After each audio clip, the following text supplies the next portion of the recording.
ویسے تو Hitler Adler کے نام سے ہر کوئی واقف ہوگا، لیکن بہت ہی کم لوگ ہوں گے جنہیں ہٹلر آڈلر کی زندگی کے بارے میں تقریباً سب کچھ پتہ ہوگا یا کچھ پوائنٹس پتہ ہوں گے۔ ہائے دوستو، میں ہوں آپ کا دوست راشد، اور میں آج آپ کو ہٹلر آڈلر کی زندگی کے بارے میں بتاؤں گا۔ ہٹلر ایک نہایت ہی غریب گھرانے سے تعلق رکھتا تھا۔ وہ 20 اپریل 1889 کو آسٹریا میں پیدا ہوا۔ اس نے وین کے ایک فائن آرٹس کالج میں داخلہ لینے کے لیے درخواست دی، لیکن کالج کے معیار پر پورا نہ اترنے کی وجہ سے اسے داخلہ نہ مل سکا۔ پھر 1913 میں ہٹلر جرمنی چلا گیا اور جرمنی کی فوج میں ایک سپاہی کی حیثیت سے ملازمت کر لی۔ اس نے پہلے جنگ عظیم میں محض ایک سپاہی کی حیثیت سے فرائض انجام دیے، کیونکہ اس کے افسران کے نزدیک ہٹلر میں قائدانہ صلاحیتیں موجود نہیں تھیں، اس لیے اس کی مزید ترقی نہ ہو سکی۔ 1919 میں ہٹلر نے جرمنی کی ورکر پارٹی کی رکنیت حاصل کر لی۔ یہ پارٹی 1920 میں national socialist German worker party یعنی نازی پارٹی میں تبدیل ہو گئی۔ اپنی قابلیت کی بنا پر وہ 1921 میں اس پارٹی کا چیئرمین منتخب ہوا۔ پھر آہستہ آہستہ یہ پارٹی مضبوط ہوتی گئی۔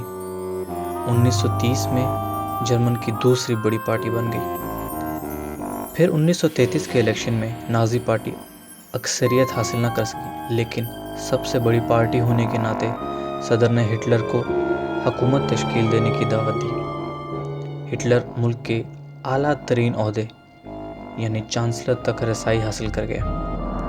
چانسلر بننے کے بعد ہٹلر نے اپنی پارٹی یعنی نازی پارٹی کو فروغ دینا شروع کر دیا، اپنے مخالف کو زیر کرنے کی ہر کوشش کی اور عوام کی ہمدردی حاصل کرنے کے لیے بے روزگاری کا خاتمہ کیا اور بے شمار ترقیاتی کاموں کا آغاز کیا۔ پھر اپنی قوم کو اس نے اپنی ہمت کا احساس دلاتے ہوئے کہا کہ وہ دنیا کی عظیم ترین اور فاتح قوم ہے۔ اس طرح جرمنی کے لوگ ہٹلر کے حق میں بولنے لگے۔ 1939 میں ہٹلر نے اپنے جارحانہ ہتھ کنڈے پولینڈ تک بڑھا دیے، جس کے نتیجے میں دوسری جنگ عظیم کی نوبت آئی۔ اگر آپ ہسٹری دیکھیں تو آپ کو معلوم ہوگا کہ ہٹلر کو کئی خطوں میں منفی یعنی بری نظر سے دیکھا جاتا تھا، لیکن بعض دنیا کے تاریخ دان اسے شاطر، قابل اور ذہین انسان مانتے تھے۔ اس کی شخصیت کو کرشمائی شخصیت بھی کہا جاتا تھا، کیونکہ وہ لاکھوں کے مجموعوں کے سامنے نہایت ہی پراسرار تقریر کرنے کا ماہر تھا۔ الفاظ ہٹلر کے لیے کھلونا ثابت ہوتے تھے